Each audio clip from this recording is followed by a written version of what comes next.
भारतीय रेलवे के निजीकरण के फायदे और नुकसान। भारतीय रेलवे भारत की राष्ट्रीय रेलवे प्रणाली है जो रेल मंत्रालय द्वारा संचालित है।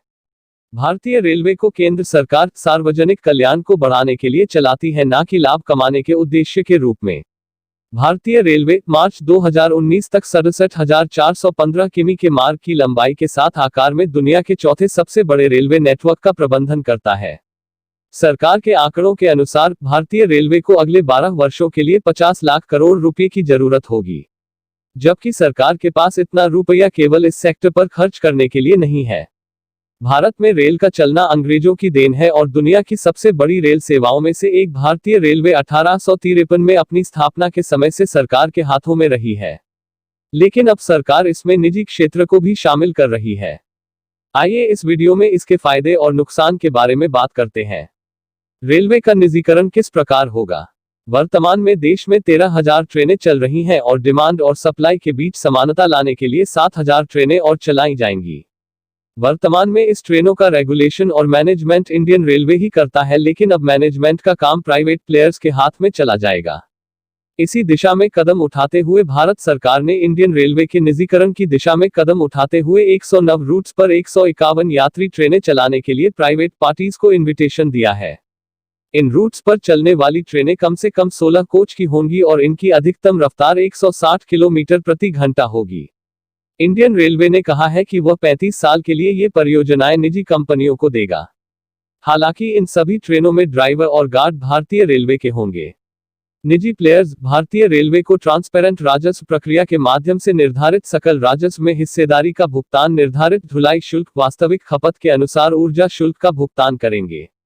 इस निजीकरण के पीछे भारतीय रेलवे का उद्देश्य रेलवे को लेट लतीफी से छुटकारा दिलाना, यात्रियों की सुरक्षा बढ़ाना, यात्रियों को विश्व स्तरीय यात्रा का अनुभव प्रदान करना और सभी यात्रियों को कंफर्म टिकट उपलब्ध कराना है। रेलवे के निजीकरण से फायदे और नुकसान।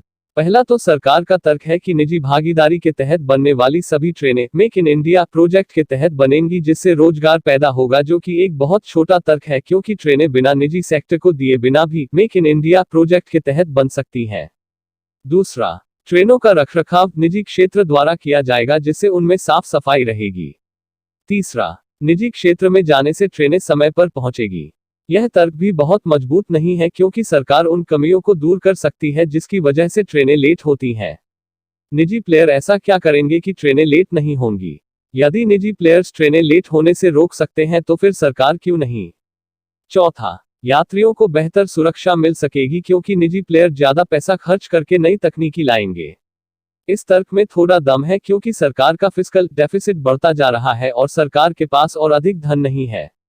पांचवा, टिकटों के बीच डिमांड और सप्लाई के बीच के अंतर को खत्म करने में मदद मिलेगी क्योंकि ट्रेनों की संख्या में बढ़ोतरी होगी। छठा, इन ट्रेनों को इस तरह से बनाया जाएगा ताकि इनकी मैक्सिमम स्पीड 160 किलोमीटर रखी जा सके। इससे लोगों के समय की बचत होगी। सातवां, रेलवे के निजीकरण से सबसे बड़ा नुकसान यह है कि इससे बड़ी संख्या में सरकारी नौकरियां खत्म होंगी क्योंकि निजी प्लेयर्स कम लोगों से ज्यादा काम करवाकर लाभ अधिकतम करना पसंद करेंगे। आठवां, इस बात की भी संभावना है कि प्राइवेट ट्रेनों को क्लियर सिग्नल दिया जाए जिससे वो ट्रेनें समय पर पहुंचेंगी और सरकारी ट्रेनें स्टेशन के बाहर खड़ी होकर सिग्नल का इंतजार ही करती रहेंगी। नववां, निजीकरण का सबसे भयंकर प्रभाव रेलवे के किरायों का बढ़ोतरी का होगा, जिसे गरीब और मध्यम वर्ग बर्दाश्त नहीं कर पाएगा।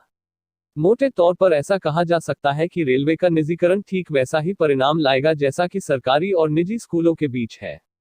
सरकारी स्कूलों में पढ़ाई होती नहीं है और निजी स्कूलों की फीस इतनी ज्यादा है कि हर कोई नहीं दे सकता है। इस चैनल को सब्सक्राइब कर अपना सपोर्ट दें।